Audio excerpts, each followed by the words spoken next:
पावन अपनी हाथों से कृष्णाय वासुदेवाय हरिये परमात्मने प्रयनाथ क्लेश नाशाय गोविंदाय नमो नमः गोविंदाय नमो वसुदेव सुतम देवम कंसानूरमर्दनम देवकी परमानंदम कृष्ण जगत गुरु कृष्ण वंदे श्री कृष्णा शरणौ मम श्री कृष्णा शरणौ मम श्री कृष्णा शरणौ।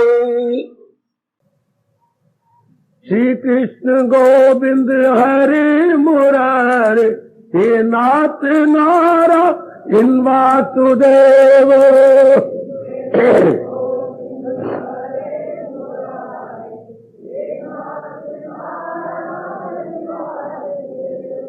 श्री कृष्ण गोविंद हरे मुरारे हे नाथ नारायण वासुदेव।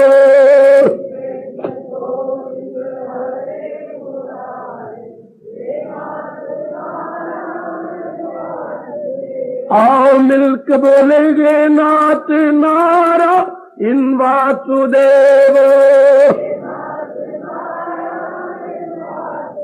आओ प्रेम से बोलेंगे नाथ नारायण वासुदेव।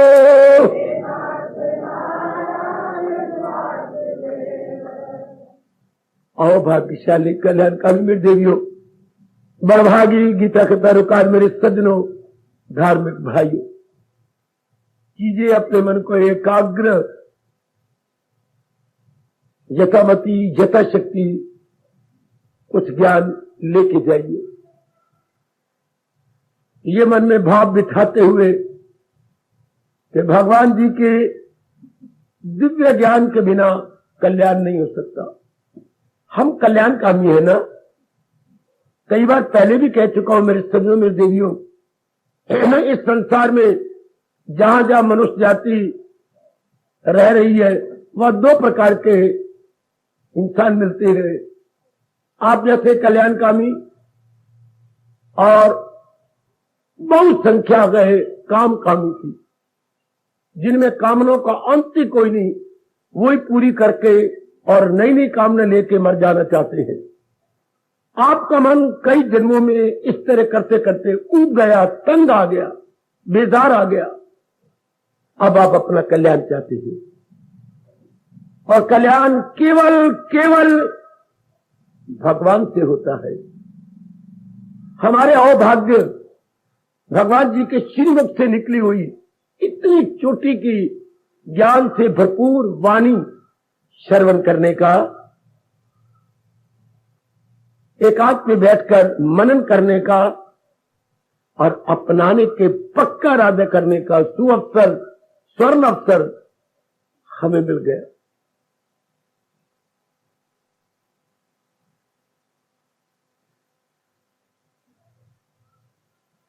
ये सब वही लक्षण है जिन्होंने फिर लौट के इस संसार में नहीं आना। जी लौट के तब आता है कि कोई अरमान रह जाए, इच्छा रह जाए, कोई कसक रह जाए। जिनको इतना चोटी का ज्ञान मिल जाता है, ज्ञान का अर्थ होता है बच्चे असलियत की पहचान। मैं बार बार कहता जा रहा हूं, ज्ञान का अर्थ है वास्तविकता की पहचान। To know the reality, to realise the reality, to feel the reality, to feel the reality. जिसने रियलिटी को फील कर लिया, कभी भी नॉन रियलिटी में, अनरियलिटी में नहीं जाएगा। सज्जनों, जरूर आपने पक्का कर लिया होगा, हमारे देश के महर्षियों ने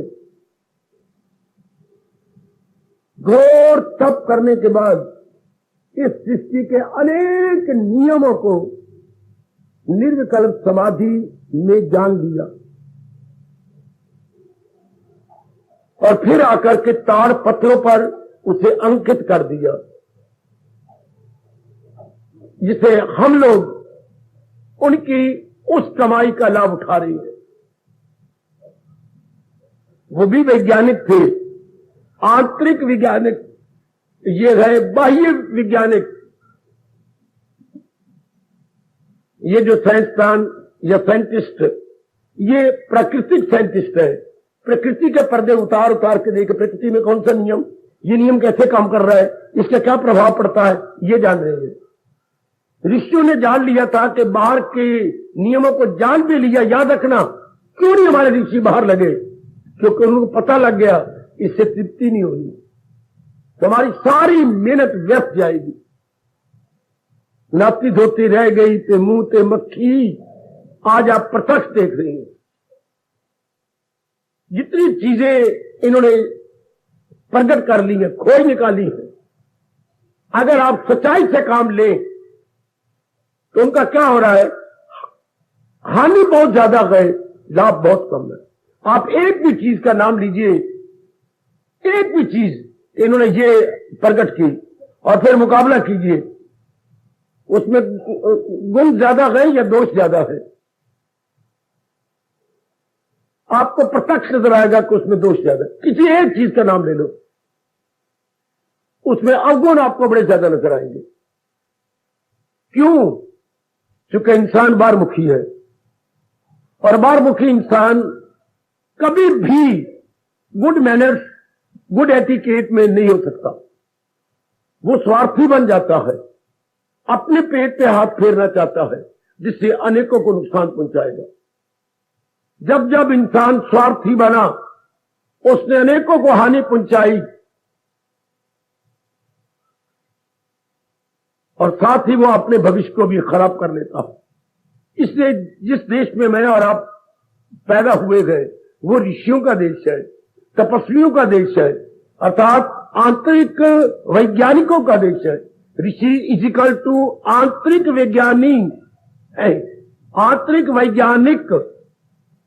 बेटी ऋषि का अर्थ में बड़ा क्लियर कर रहा हूं, इंटरनल साइंटिस्ट, वो भी एक चोटी के साइंटिस्ट थे।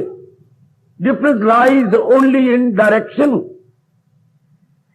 आजकल जो साइंटिस्ट है ये एक्सटर्नल है, और हमारे देश के जो थे वो इंटरनल साइंटिस्ट थे।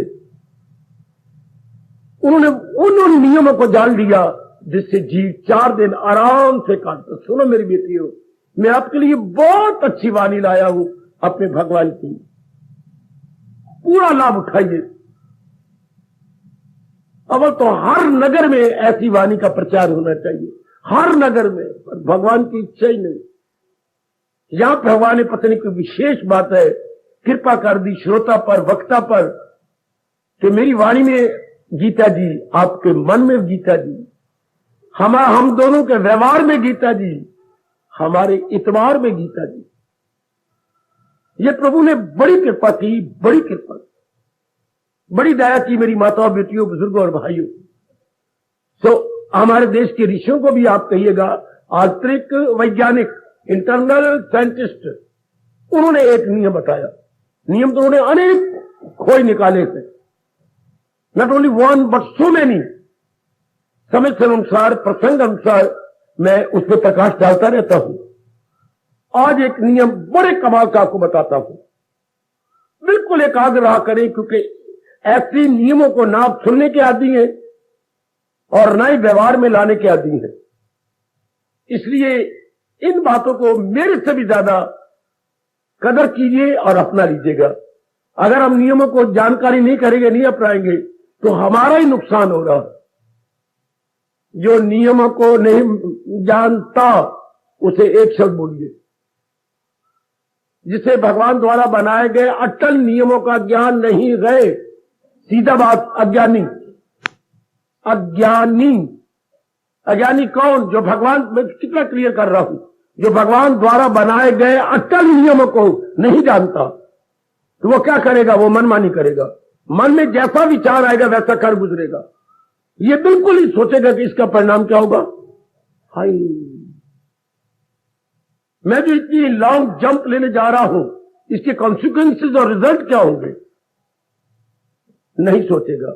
करने के बाद जब उसे बड़ा दुख होता है तब वो पानी के आंसू नहीं बहाता, खून के आंसू बहाता कि हाय मैंने बड़ी भारी गलती कर डाली, मुझसे बड़ी भारी भूल हो गई।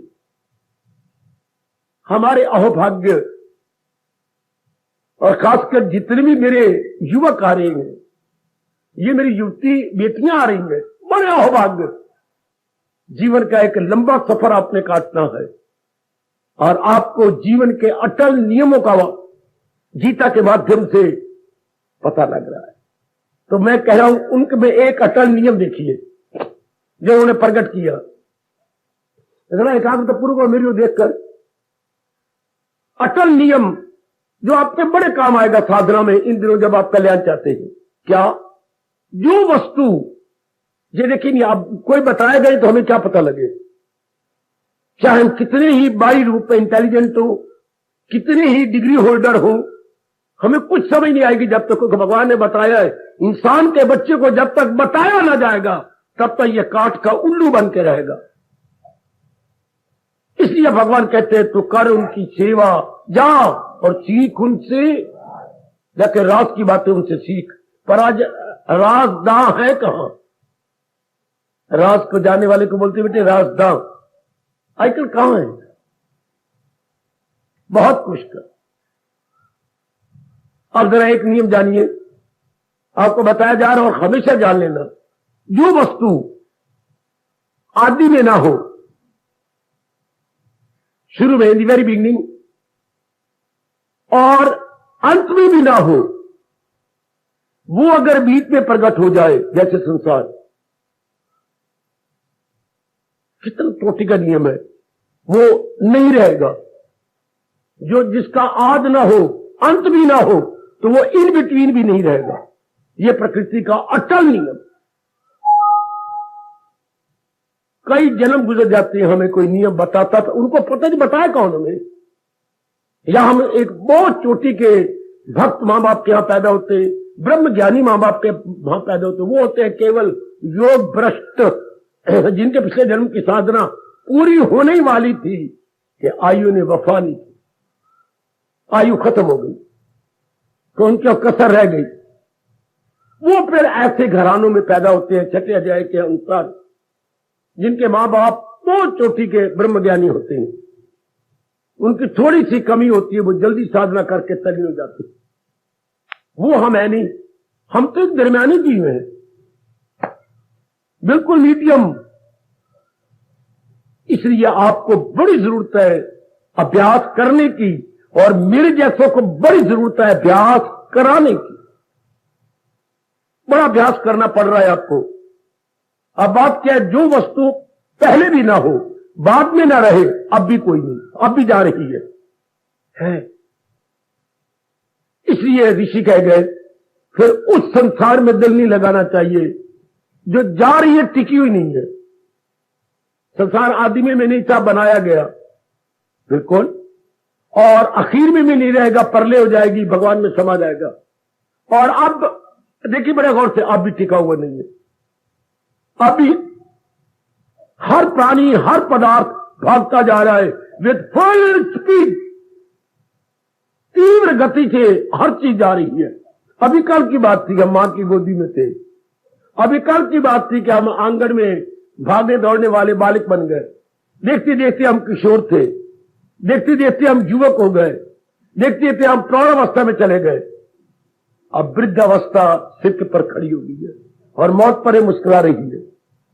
देखते ही देखते ये अवस्थाएं बदलती चली जा रही है, कितनी तीव्र गति से जा रही है। कल की बात है, दादाजी अपने जांघों पर बिठा करके पतासे खिलाते थे, रेबड़ी खिलाते थे। कहां है वो दादा, कहां है वो दादी? कोई बढ़िया चीज मिले घर में जाके, आजा काका मैं तो खिलाऊंगी, तो हम भागे भागे दादी के यहां जाते। आज कहां है वो दादी? और तो और कहां गए वो अपने पिताजी, कहां गए अपनी माता जी? हमारी भी तो कहानी बनने वाली है। वाह वाह,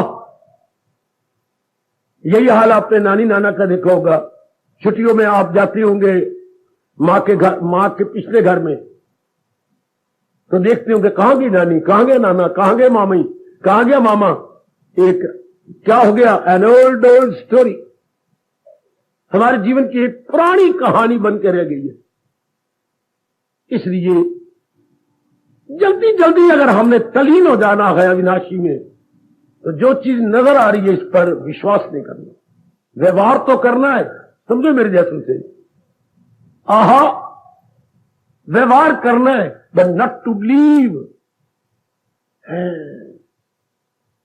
मरता इंसान तब है जब इस पर बिलीव करता है। फिर कौन करेगा परमात्मा का अनुभव? जब आप बिलीव कर लेंगे सारी शक्ति आपकी। याद रखना, एक और सिद्धांत आ गया, जब इंसान का मन जिस किसी पर विश्वास करता है उसकी सारी शक्ति उस विश्वास में लग जाती है। कोई बताएगा क्यों? हम किसी पर विश्वास करेंगे तो मन की सारी शक्ति उस विश्वास में क्यों लग जाती है? मन की शक्ति को खींचने वाली कौन सी वृत्ति है? फिर सोचो मेरी बेटी, देखिए सिद्धांत पता लगा हमें कि किसने बताया। और ये दुनिया भगवान ने नाना प्रकार के अटल सिद्धांत और बनाई है। ये जो भी मैं सिद्धांत प्रकट कर रहा हूं लिख लिया करो। हो सके तो अपनी बेटी को, अपने बहन को, जिस परिवार में आप रहते उनको बता तो दिया करो। शायद वो इन अटल नियमों का लाभ उठा ले। अब ऐसे नहीं, ये नियम बताने जा रहा हूं। आप जिस पर विश्वास करेंगे मन की पूरी शक्ति उसमें लग जाएगी। क्यों? मुख्य कारण आपको पता है क्यों? क्यों? अब देखो, आपको नहीं बताया गया तो कोई आप जवाब नहीं देंगे। अलड़ बलड़ मारी जाओ विषय की, इधर उधर की पत्थर मारने वाली बातें। अब ये भगवान ने किया, जब तक इंसान के बच्चे को बताया नहीं जाएगा उसे नहीं समझ आएगी। अब क्यों नहीं नियम बना? मैं अब इसके बारे में क्या बोलूं, क्या कहूं मेरे देवियों? अब जब तक आपने पहले सुना ना हो, you are entirely unable to find the cause. Entirely unable. क्या बोला जाए इसके बारे में? जो सुनो, और कभी ना भूलना, और अपने घर में तो बता देना, अपनी बहन को, अपनी पत्नी को, जो भी आपके नियरेस्ट है, भैया को, उसको कह देना, भैया मान ना मान, अपना ना अपना, पर मेरे गुरु ने मुझे आज्ञा दी है, मैं तेरे कान में डाल रहा हूं। डाल देना मेरी बेटी, माने ना माने, अपनाए ना अपनाए, पर बड़ा भारी पुण्य होगा आपका। जिस किसी पर हम विश्वास करते हैं, देखो नियम, उस पे मन की काफी शक्ति, सारी शक्ति लग जाती है। क्यों? उसमें कामना खड़ी हो जाती है। विश्वास से पैदा होती है कामना, और कामना मन को खींच लेती है, मन की शक्ति को खींच लेती है। अगर इंसान में कामना ना हो तो मेरी और फिर देख लो, इंसान की सारी शक्ति उसके अंदर रहे। कामना ही इंसान की शक्ति को खींच के बाहर ले जाती है। आएगा। और कामना होती है मूर्खता से, गलती से। हमने जगत में आके व्यवहार करना था, कामना नहीं करनी थी। क्योंकि हमें वही चीज मिलनी, कामना मैंने चाहना, बेटे कामना मैंने चाहना, टू डिमांड, टू विश। तो कामना करने से क्या चीज मिल जाएगी आपको? कदापि नहीं। सुनो, एक अगला और सिद्धांत बता रहा हूं। कामना करने से अगर मिल जाती तो कामना करनी चाहिए। कामना करने से नहीं मिलती, मिलेगी वही जो आपके प्रारब्ध में है। ओए होए होए ओए होए होए होए। बड़ी शक्ति आप बचा लोगे अपने मन की, यदि आप इस राज को जान जाओ। मेरी पढ़ी लिखी बेटियों, मेरे प्यारे रखे भाइयों, कामना करने से क्या वस्तु मिलेगी? नहीं मिलेगी वही जो मेरे प्रारब्ध में। तो फिर मैं क्यों अपने मन की शक्ति बर्बाद करूं? क्यों अपने मन की शक्ति बाहर ले जाऊं? वाई? वो सारी शक्ति में अंदर क्यों न लगा डालूं? हमारी कामना से कोई चीज नहीं मिलेगी, मिलना वही है जो हमारे प्रारब्ध में है। इसलिए भगवान ने आपको करोड़ों का पाठ पढ़ा दिया। तुझे काम करना गए, नहीं उसके फल पर तुझे इख्तियार। हमें केवल पुरुषार्थ करना है, चाहना नहीं। चाहने से कोई चीज मुझे मिलेगी नहीं, मिलेगी वही जो मेरे प्रारब्ध में। किसी भाई को मिर्चें पटती हो ना तो मुझसे पूछ लो, किसी मेरी बेटी में आपत्ति हो तो मुझसे इंक्वायरी कर लो, मिलेगी वही मेरी बेटी जो आपके प्रारब्ध में है। यदि प्रारब्ध में नहीं, कट के मर जाओ कामना करते करते, मिलेगी नहीं, अगले जन्म की प्रारब्ध बन जाएगी। है मिलेगी तो वही जो आपके प्रारब्ध में है, और वो थोड़ा सा पुरुषार्थ करते जल्दी मिल जाएगी। और जो आपने नई कामना कर ली है ये अगले जन्म में, बाबा कैसे पता लगेगी मेरी नई कामना या प्रारब्ध में है? वो बता गए हमारे व्यास जी, जिसके कामना में जल्दी चीज मिल जाती है वो प्रारब्ध में है, और जिसमें बार बार पुरुषार्थ करते हो और you're entirely unable to get, तब समझिए कि ये मेरी प्रारब्ध में नहीं है। अगर मैंने इसकी कामना को न छोड़ो तो अगले जन्म की ये प्रारब्ध बन जाएगी, इसलिए नालायक की है। भगवान को तो छोड़ दो। कितना मजा ले रहा हूं मैं भगवान के इन शब्दों को पक्का करके। तुझे काम करना है कि मेरा और आपका कर्तव्य क्या? पुरुषार्थ करना। आगे मेरा और आपका तकिया कलाम ये जो हम कल्याणकामी है, तकिया कलाम क्या बन जाए? जाने मेरे परमात्मा और जाने उनका काम। हमारा काम क्या है? पुरुषार्थ करना। आगे कभी ना सोचो मुझे ये मिले, हमें लाख मिले, हमें कख मिले, कोई इच्छा नहीं। हम तो अपना पुरुषार्थ करेंगे। चाहे आप किसी भी फील्ड में हैं, फील्ड भी तो नाना प्रकार की होती है, किसी भी कर्म क्षेत्र में आप जुटे हुए हैं, पुरुषार्थ करो, आगे छोड़ दो भगवान पर। क्योंकि हमारे चालीस में कोई चीज मिलेगी नहीं, मिलना तो वही है जो हमारे प्रारब्ध में है, इसलिए पुरुषार्थ करें। अगर आप इतराज करें, अगर पुरुषार्थ में मिली तो हम अगर हमारे प्रारब्ध में है और प्रारब्ध के अनुसार मिली, हम पुरुषार्थ भी नहीं करेंगे। नहीं, भगवान कहते हैं कर्म करना भी तेरे प्रारब्ध में है। हाय बनाया है जो तेरी फितरत ने धर्म, कराएगी फितरत वही तो इससे। कोई अहंकारी आदमी की जब मिल नहीं आता, then why should I struggle, why should I exalt? पर एक्सर्शन भी तो आपके प्रारब्ध में है ना। आपको पिछले जन्म की कामनाएं या अरमान कहां चैन से बैठने देंगी?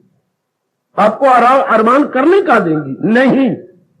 We are all bound to do something or other according to our previous impression. ये हमारी गलती है कम क्या हम नहीं करना। नहीं, हम अपने संस्कार अनुसार जितने के लगेंगे। शाबाश, इस सिद्धांत को अपने जीवन में डाल लो, रख लो, बड़ी जल्दी आप तल्लीन हो जाओगे। ये बात पता है, जो चीज आदि में नहीं थी, संसार आदि में नहीं था, आखिर में नहीं रहेगा। अब जो नजर आ रहे हैं संसार का मतलब नाना प्रकार के रूप, ये टिके हुए नहीं जा रहे हैं। इतना तो मन को समझा दो। हमें थोड़ी देर समझाने के बाद मन समझ गया था कि या तो बात तो बिल्कुल क्लियर है। शुरू में संसार नहीं था, क्योंकि संसार बनाया गया है, इसे क्रिएट किया है। तो भगवान का एक नाम क्रिएटर बना, सृष्टा बना। अपनी भाषा में बोलेंगे सृष्टा। सृष्टा ने क्या बनाई? सृष्टि। शाबाश, तेरे मुंह में मक्खन पड़े, मिश्री मैं दे दूंगा। सृष्टा ने बनाई सृष्टि। सृष्टि का मतलब ही है जो चीज रची गई हो, जो चीज बनाई गई हो। तो जो चीज बनती है वो टूटती भी जरूर है, प्रकृति का नियम है। जो चीज बनेगी, हाँ, जिसमें क्रिएशन है, कोई समय के बाद उसमें क्या हो जाएगा? क्रिएशन का बोलिए अपोजिट, डिस्ट्रक्शन। हाय हाय, परमात्मा का अटल नियम को अटल लगा ले, कोई पूरा पुरुषार्थ करे, लाखों रुपया खर्च कर दिया बेवकूफ अंग्रेजों ने, लेकिन इस नियम को नहीं तोड़ सके। जो चीज जिसकी क्रिएशन हुई है उसकी डिस्ट्रक्शन होगी, अर्थात जिसकी रचना हुई है, रचना का बनाई है विपरीत अर्थक, जिसकी रचना होगी उसका नाश होगा। काका रचना, हाँ, वो विरचित होगी। अगर ठीक बोले चाहते हो, रचित विरचित। जो चीज रची गई है कुछ दिनों के बाद खत्म। अंग्रेजी बोलते हैं जो चीज कंपोज हुई है, लेबोरेटरी में दिखाते हैं बच्चे को, कुछ एलिमेंट से कोई चीज बनी, हाँ, कुछ समय के बाद जो चीज कंपोज हुई डिकंपोज हो जाएगी। कोई लेबोरेटरी में क्या दिखाते हैं कंपोज डिकंपोज को? ये दिखाती है आपको औले, ये जो औला पड़ा बरसात से, हाँ, अब ये कंपोज हुआ, किसी विशेष जगह से गुजरा के पानी जम गया, फिर पिघल जाता है, डिकंपोज हो गया। कंपोजिंग डिकंपोजिंग, ये इसी तरह ये नियम, 5 तत्वों से शरीर कंपोज हुआ, 5 तत्वों में जा रहा है। डिकंपोजिंग, ये कब से डिकंपोज होता है? जब से मां के पेट से ये बाहर निकला। उसी फ्रॉम दैट वेरी डे ये डिकम्पोज हो रहा है। महापुरुष शरीर छोड़ रहे थे तो किसने, महाराज जी, हाँ तो आप शरीर छोड़ रहे हैं? नहीं, मैं जा रहा हूं तो ये बकवास न करो, मैं शरीर क्या, मुझे 76 साल हो गए शरीर छोड़ते छोड़ते, अब छोड़ने का आखिरी समय आ गया है। अर्थात जब से मैं पैदा हुआ 76 साल का हो गया, अब मैं ये मेरा आखिरी समय छोड़ने का, उसी दिन से मैं शरीर छोड़ा हूं जिस दिन से मैं प्रकट हुआ था। ये नियम है। अगर ये बात परमात्मा करे आपके अंदर समा जाए, सारी मन की बिखरी हुई शक्ति अंतर में चली जाएगी। फिर अनुभव करना बहुत आसान, अनुभव तो मन ने करना है। मन अगर सारी शक्ति अपनी ले ले, है ये दिन अब कब आने वाला है जब भगवान का फरमान हम सब पे लागू हो जाएगा। क्या तो केड़े जो हर जैसी, कितनी बार मैंने सुनाया, कितनी बार आपने पढ़ा, वो हमारे पे लागू कब होगा। ये बड़ी चोटी का फरमान है अपने इष्ट महाराज जी का, कि अपने बिखरे हुए मन को जो हमने कई रूपों में लगा रखा, तो अगर उसे खींच लिया जाए, ओए होए होए, अविनाशी का अनुभव नहीं तो फिर मरेंगे इनके अरमान लेकर के। मर तो जाएंगे पर इनके अरमान लेके जाएंगे, इनकी ममता लेके जाएंगे, पिताजी का मोह लेके जाएंगे, मां का स्नेह पिताजी का मोह लेके जाएंगे, मां का स्नेह लेके जाएंगे, और पत्नी का शारीरिक प्यार की भावना लेके मरेंगे। और जिसने पहले ही अपने आप को ठीक है, जैसे भगवान ने कहा, न छोड़ा अभी जिसने अभी शरीर के पिंजरे को नहीं छोड़ा और पहले वृत्तियों को निकाल दिया है, भगवान कहते वो ना लौट के वापस आएगा, वो मेरी जात में समा दे। इतना ही फर्क है। जन्म मरण किसका, जो अरमान लेके मरेगा। मुक्ति किसकी, जो सारे अरमानों को छोड़ के जाएगा। वो महाराज जी की जात में तलीन जब अपने आप को देखते रहा करो, किसके अरमान रखे। अरमान तब रखे जब तृप्ति हो जाए, तृप्ति हुई नहीं तो अरमान रखने कितनी मूर्खता। तृप्ति तब की जाए, कामना तब की जब तृप्ति हो जाए। इन पदार्थों में परिवर्तन ही परिवर्तन, इसलिए इनमें शक्ति नहीं है। इसलिए ये ज्ञान से भरा हुआ दूसरा अध्याय कह रहा है, हाँ जो है सबके तन में बकी आप। तीसरे श्लोक में जाकर भगवान ने निर्णय दे दिया सुप्रीम कोर्ट की तरह, कि जो इन सारे शरीरों में जगमग कर रही है परमात्मा की शक्ति, केवल ये थी, है, रहेगी। लेकिन जिसमें जगमग कर रही है वो क्या है, कंटेनर, वो है हमारा पात्र, हाँ बर्तन। इस बर्तन में नहीं रहना, जो उसमें पदार्थ है, था, है, रहेगा। दो चीजें होती है ना, कंटेनर, कंटेंट्स।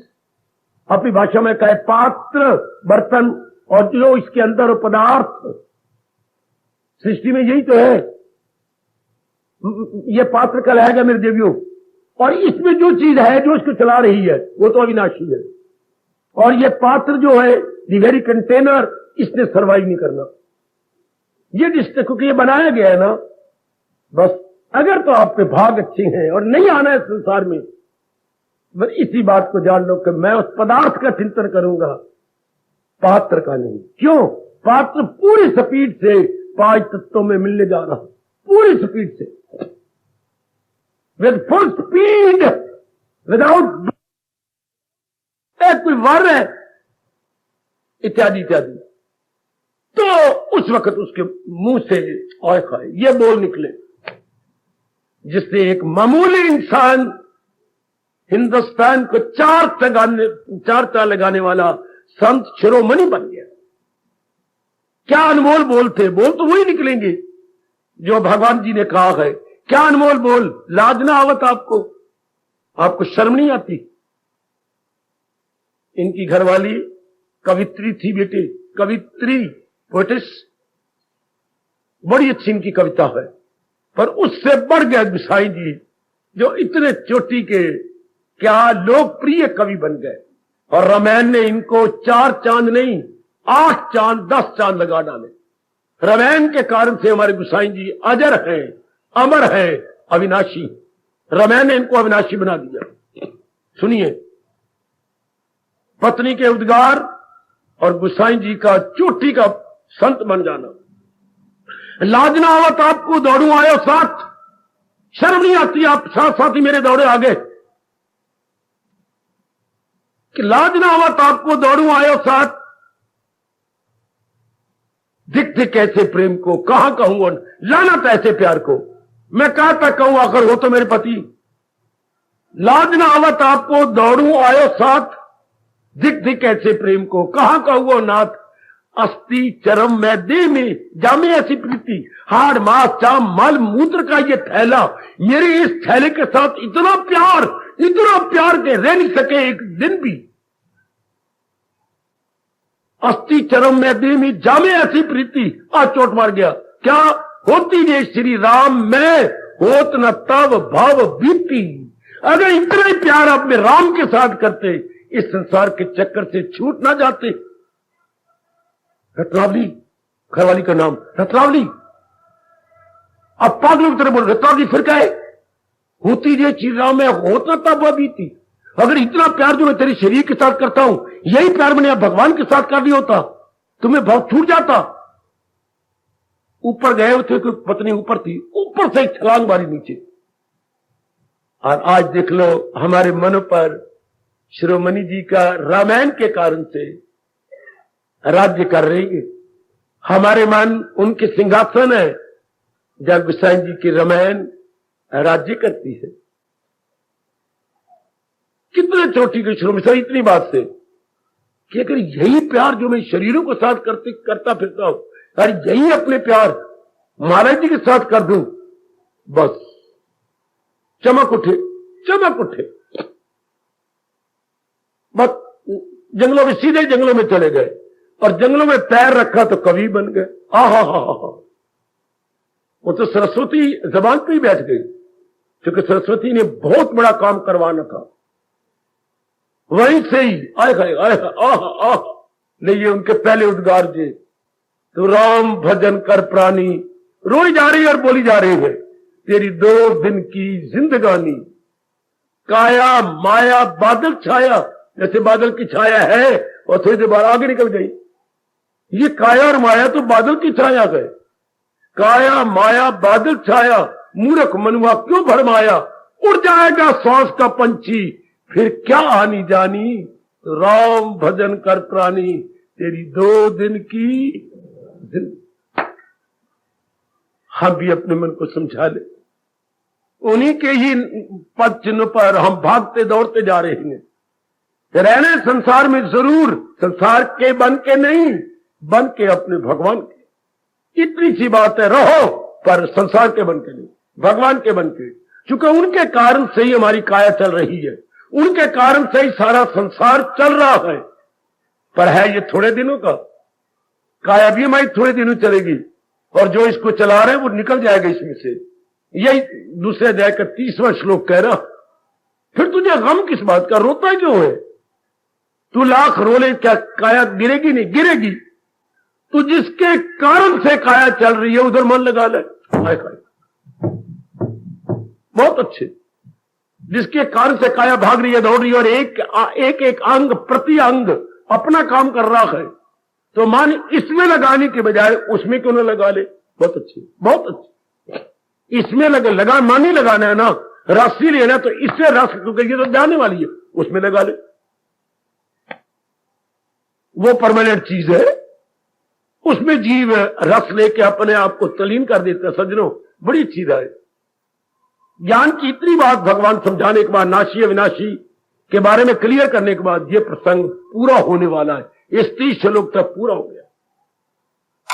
जो प्रसंग भगवान ने चलाया था, भगवान ने क्या प्रसंग चलाया था? न कर उनका गम जिनका गम है फजूल, सिताए न दाना को रंजो अलम, मरे का न सोगो न जीते गम। जो दाना है, बुद्धिमान है, विवेकवान है, वो संसार के किसी भी कारण को लेकर रोया नहीं करते। क्यों? भगवान ने कारण बता दिया कि उनको पता लग गया है क्या असलियत क्या है और नकलियत क्या है, वास्तविकता क्या है और अवास्तविकता क्या है। उन्हें इसमें डिस्टिंग्विश कर लिया है। इसलिए वो उधर हटते हैं, उधर को लेते। एक रोल्ड गोल्ड सोना होता है, नीचे तो कोई और धातु होता है, ऊपर सोने का पानी चढ़ाया होता है, उसे अंग्रेजी बोलते हैं रोल्ड गोल्ड, ऊपर सोने का पानी चढ़ाया हुआ। एक असली सोना होता है। अब जिसको पता लग जाए कि ये चमक तो दोनों की बराबर है, पर ये असली सोना और ये रोड गोल्ड है, तो वो क्यों ना अपने मन को झुकाए गए इधर असली सोने की तरफ। जिसको ये पतला शरीर चंद दिनों का है, जो इसको सत्ता चला रही है, ठीक है और रहेगी, उसका मन इंक्लाइंड हो जाएगा परमात्मा की तरफ। वह इतनी बात जानी, मेरा तो तब तक धर्म है आपको बताना जब तक आपका मन भगवान की ओर पूरा रपेन झुक नहीं जाता। ओ नेक जीवो, ओ मेरी तर जाने वाली माताओं, मेरी बेटियों, लो मेरे भगवान का चोटी का ज्ञान कर जो अपना कल्याण। वह इतनी सी बात है, पदार्थ दो ही काम कर रही हैं, नाशी अविनाशी। नाशी जा रहा, नाशी को भगा रहा है परमात्मा। बस अब इतनी बात जाने के बाद नहीं मन लगेगा, अब नाशी मन लगो, पता है ये तो जा रही है। जैसे घर की अपनी बेटी है, नहीं मन लगता बेटी में, क्यों? चली जाने वाली, टिकने वाले नहीं। वो बेटा भी उसी पेट से पैदा हुआ जिस पेट से बेटी पैदा हुई है। इसलिए लड़के को बोलते हैं आत्मज। आत्मज, आ और आ की मात्रा और ता आधा और मां और जा। आत्मज, जो मेरा खून, मेरा वीर्य, मेरी शक्ति से इसी रूप में बन गया। आत्मज, सब कुछ मेरा है। मां बोलती है ये मेरा आत्मज है पुत्र, और लड़की को बोलते हैं आत्मजा, आ की मात्रा। ये बड़ा प्यारा शब्द व्यास जी ने बनाया। आत्मज पढ़ा होगा, नहीं तो मेरे से पढ़ लो। आत्मज, आत्मजा, जो मां का ही सब कुछ हो। हर चीज मां ने अपनी देख करके बेटे प्रकट की, हर चीज अपनी देखे बेटे प्रकट कर डाली। ये दोनों मां का ही रूप है। मां का हाड़, मां का मांस, मां का खून, हर चीज जो अंदर है वो मां ने उसमें से निकाल के बेटे में दे दी। हर चीज जो अंदर है वो लगा के बेटी पैदा कर दी। ये मां के रूप है। तो आत्मज, आत्मजा उन्हीं का रूप है। लेकिन बेटी जाने वाली है, बेटा भगवान करे आपकी पूरी सेवा करे, शाबाश। तभी तो, वरना मां बाप पक्षपाती नहीं होते। मां बाप तो इम्पार्शियल होती हैं, निष्पक्ष होती हैं, लेकिन बेटी मन झुकते रहने, यही कारण। तो अब भी हम सारे बन जाए, भगवान में मन झुके, इन्होंने हमारा कल्याण कर देना है, शरीर में नहीं। शरीर आज भी गया और कल भी गया। शरीर तो पूरी गति के साथ जा रहा है 5 तत्वों में मिलने के लिए। ये नहीं रुकेगा, जरूर मिलेगा। तो दाना आदमी इससे फायदा उठा लेता है कि मैं पर इसके रहते रहते परमात्मा का अनुभव कर लूं। सबसे बड़ी लियाकत मेरे सज्जनों, मेरे भाइयों, मेरी माताओं, मेरी बेटियों, यही है, इसके रहते रहते उस इमॉर्टैलिटी का अनुभव कर लूं। तब ये प्रसंग पूरा हो रहा है। 30 श्लोक, 11वें श्लोक से प्रसंग चला था, आज 30वें श्लोक में आके प्रसंग पूरा कर दिया भगवान ने। यहां आके मेरे भगवान जी खामोश हो रहे हैं एक प्रसंग को लेकर के, नाशी अविनाशी। ये दुनिया भर में एक गीता है, जिस ग्रंथ की शुरुआत कहां से हुई, नाशी क्या है और अविनाशी क्या, और अविनाशी का अनुभव कैसे होता है, और नाशी से मन हटता कैसे है। ये दुनिया में पहला शास्त्र जिसकी शुरुआत ही यही से है। मॉर्टल एंड इमॉर्टल। मॉर्टेलिटी क्या होती है और इमॉर्टेलिटी क्या होती है, फना क्या है और बका क्या है, ये गीता ने बहुत क्लियर किया। वैसे अगर ज्यादा पढ़ना हो तो 13वां अध्याय सारा ही इसी बात को समझाया गया, ये दृष्टांत दे करके कि शरीर एक खेत है, खेत किसान का खेत, और आत्मा उसमें किसान है। खेत रज्ञे का ज्ञान 13वां अध्याय शुरू यहीं से होता है, दृष्टांत दे करके कि शरीर को एक खेत समझो, पर खेत अपने आप तो कुछ नहीं करता, उसके सिर पर किसान रहता। इससे शरीर अपने आप तो कुछ नहीं करता, कुर्बान हो कुर्बान, इसका सारा कुछ अंदर वाला कर रहा है, जिसको हम अपने इष्टदेव, अपना भगवान कहते हैं। उस खेत को का मालिक किसान कहलाएगा, इस खेत का मालिक भगवान कहलाएगा।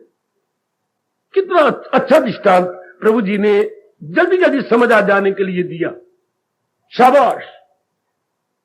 बस अब देखो, अगर आप में समझ आई तो सारा मन बाहर से हट जाना चाहिए। फिर हर समय भगवान का चिंतन, फिर आप इसे छोड़ भी दो, जिसे पालतू तोते की तरह पिंजरे से निकाल दो। कमला तोता फिर पिंजरे में आ जाता, वहां से हटता हटता तो फिर पिंजरे, कमला उड़ारियां मार, सारा आकाश तेरा घर है, पर नहीं फिर आएगा। इसलिए जब ये बात समझ में आ गई, अब सिवाय भगवान के चिंतन के और किसी का चिंतन नहीं हो। कर्म करते हुए तो आज जहान में नजर आएंगे, पर किसी का चिंतन करते हुए नजर नहीं आएंगे। ओए होए होए होए, ओए होए होए होए, शाबाश।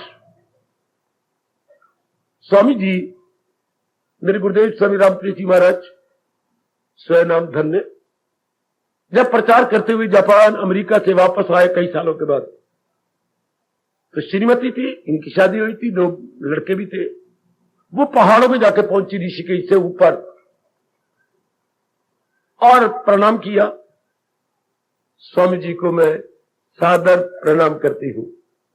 आओ देवी बैठो। नहीं, बैठने से पहले मैं एक प्रश्न करती हूं। और आप क्या प्रश्न करोगी भगवती? इतने सालों के बाद आप आए हो, आप सन्यासी बन गए, कभी आपने मुझे भी याद किया था? और औरत क्या पूछेगी?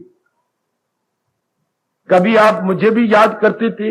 एक मिनट नहीं भूला, चीख मारी श्रीमती ने, एक मिनट नहीं भूला। जवाब देखिए स्वामी जी का, एक मिनट नहीं भूला जो तेरे शरीर को चला रहे उसकी याद में।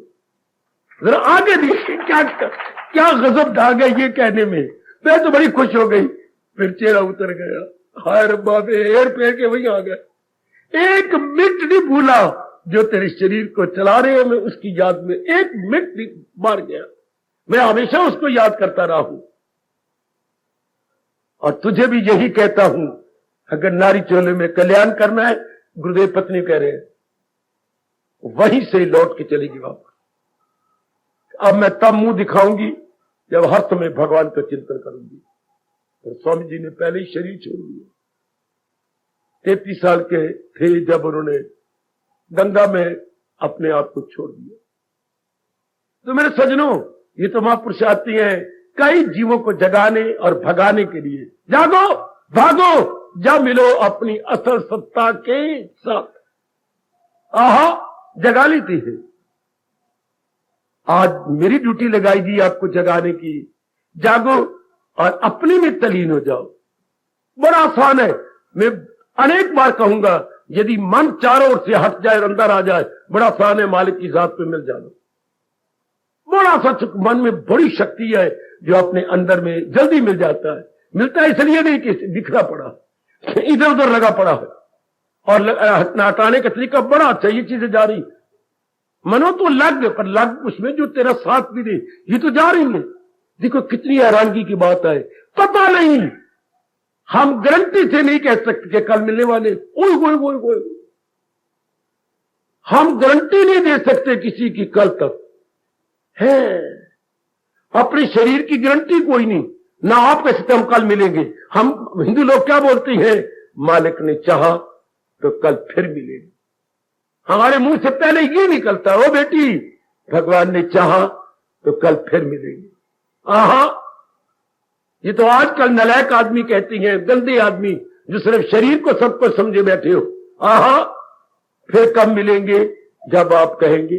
देर बेटे मुंह थोड़ा मरो तुसी, जब आप कहेंगे। तो बस की बात है अपने कि जब आप कहेंगे। गलत, पता ही कोई नहीं। इसी से इंग्लिश की कहावत बनी है, there is many a slip between the cup and a lip. ये लिप होती है और ये कप चा का, हाँ पता ही कोई नहीं।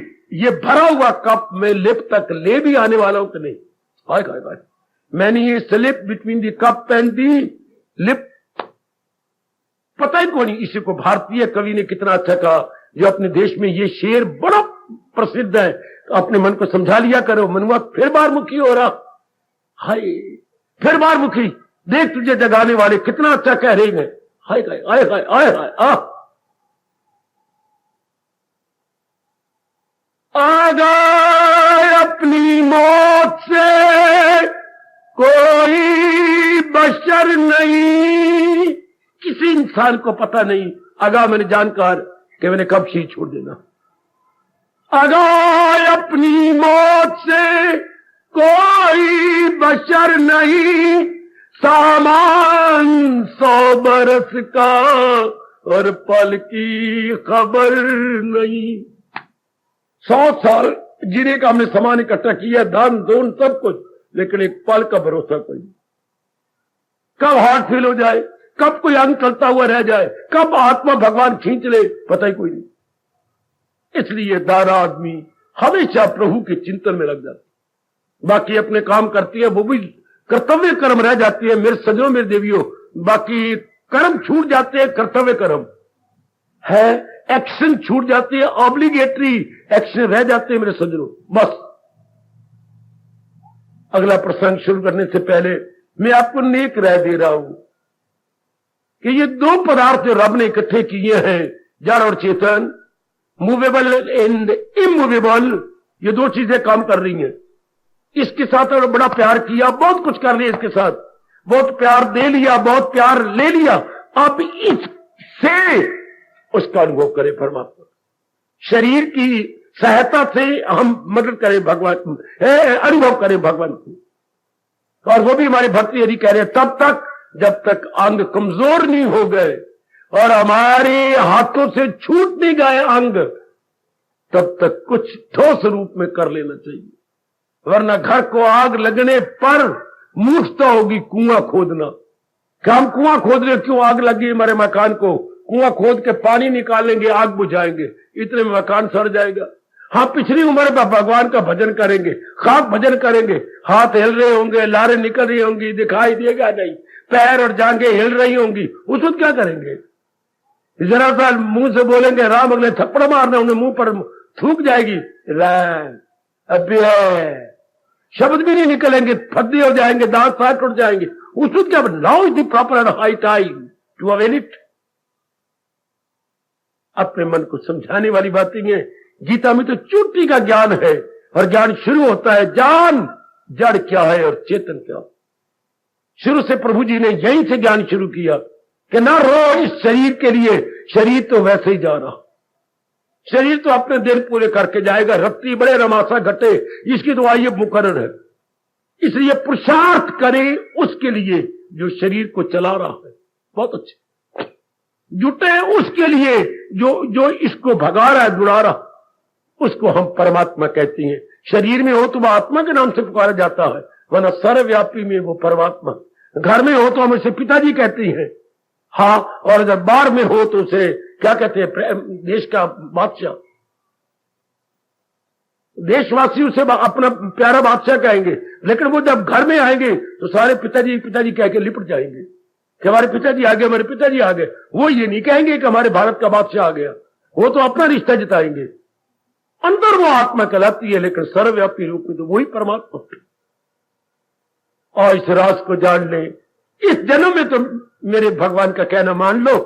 मैं तो कईयों का कहना मान के दुख पाया, जलील हुए, बर्बाद हुए, खराब हुए, अपने आप को बड़े दाग लगा लिए, बड़े दाग लगाए। अब तो हम अपने आप के दागों से अपने छुड़ा लें, और छुड़ाने का तरीका ज्ञान है। यही एक तरीका है। ओए होए होए, अपने आप को निकालने का यही तरीका।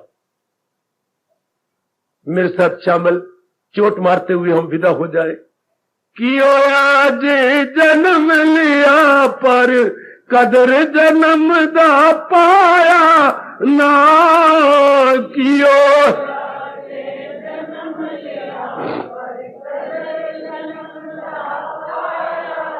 ओए परमेश्वर दी भक्ति वाला है, गुड़ा रंग चढ़ाया ना परमेश्वर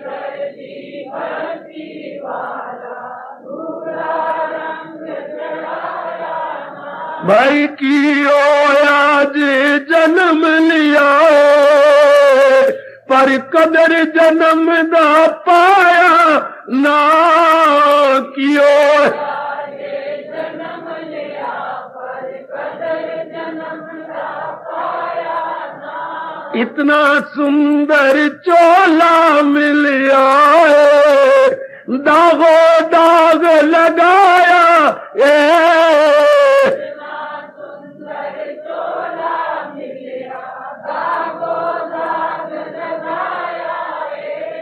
कभी लगा के ज्ञान दताबन, ओए एक भी दाग मिटाया ना, कभी लगा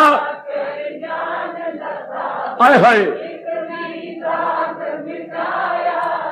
हाय, कभी लगा कर ज्ञान दताबन, एक भी दाग छुड़ाया ना, कभी लगा।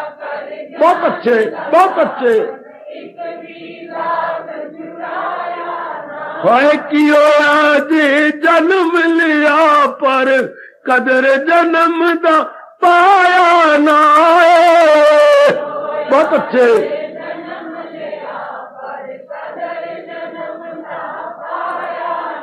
आए परमेश्वर दी भक्ति वालो गुड़ा रंग चढ़ाया ना पर।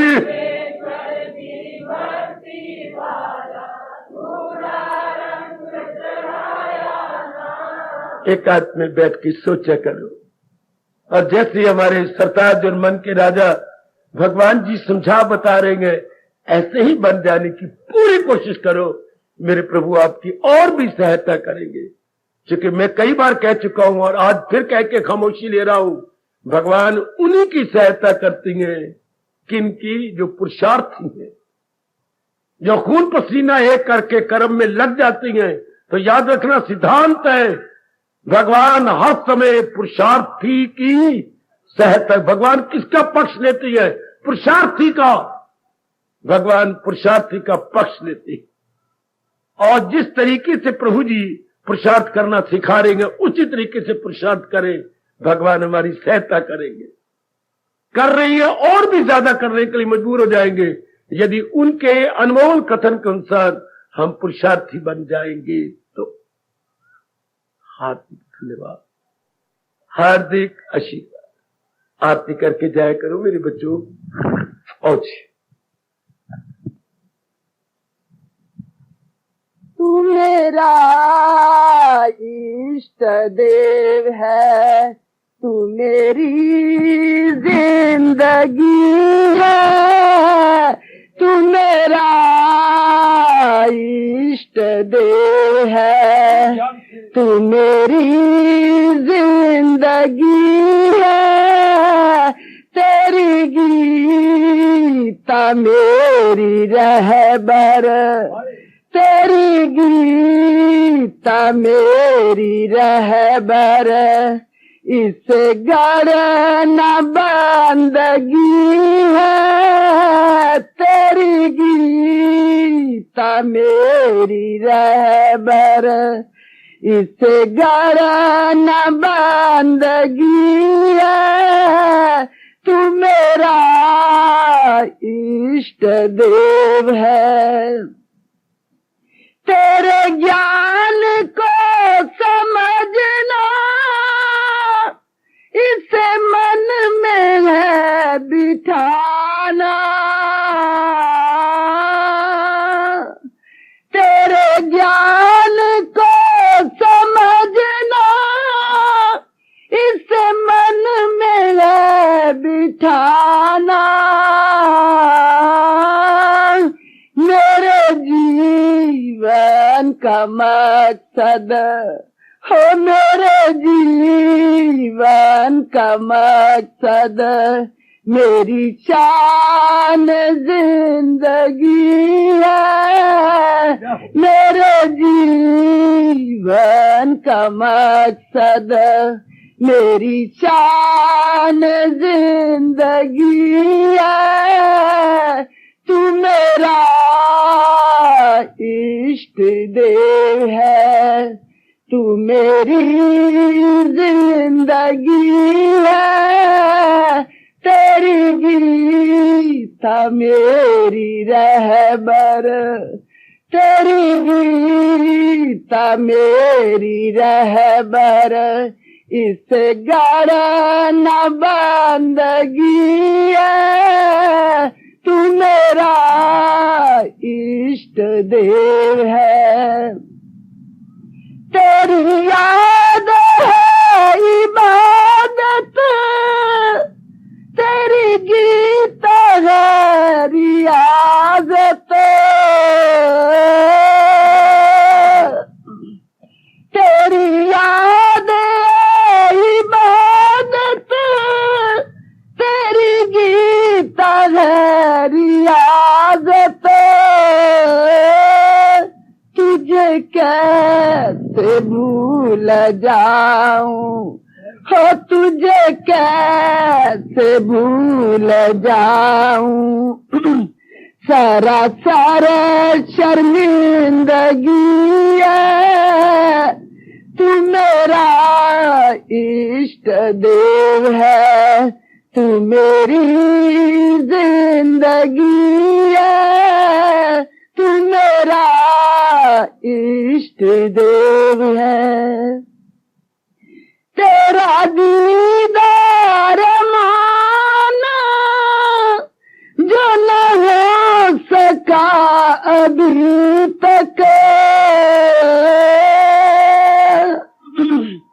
तेरा दीदार माना जो न हो सका अभी तक, मैं समझ गया यकीनन, है मैं समझ गया यकीनन, अभी मुझ में कुछ कमी है, मैं समझ गया यकीनन, अभी मुझ में कुछ कमी है, तेरी गीता मेरी रहबर, इससे गड़े न बंदगी है, तू मेरा इष्ट देव है।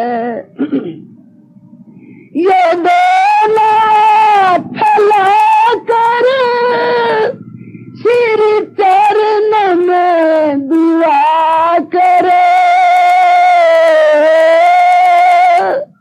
ये दोनों फैला कर श्री चरण में दुआ कर, मुझे अपना बना लो, हो मुझे अपना बना लो, तेरे दर पे क्या कमी है। अब अपनी शहंशाह की आज आरती बड़े प्रेम और श्रद्धा से उतारे।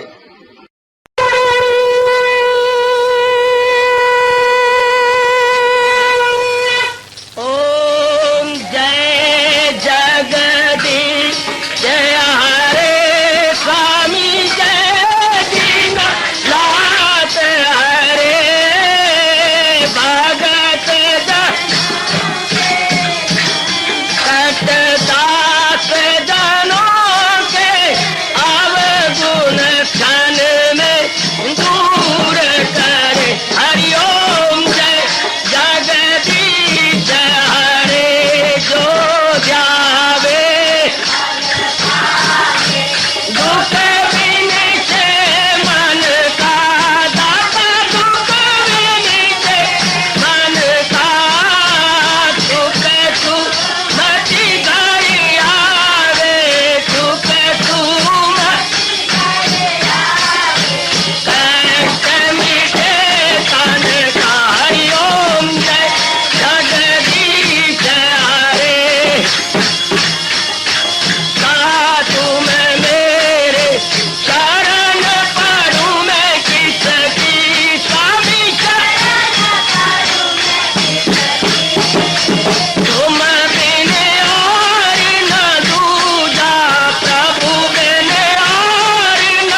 वने भवन्तु सुखिनः सर्वे सन्तु निरामयाः सर्वे भद्राणि पश्यन्तु मा कश्चित् दुर्भाग् भवेत्। हरि ओम शांति शांति शांति। ओम प्रभु इसलिए भगवान कृष्ण की जगत गुरु भगवान कृष्ण महाराज की सप्ताह में सफल करना इसलिए हार्दिक धन्यवाद।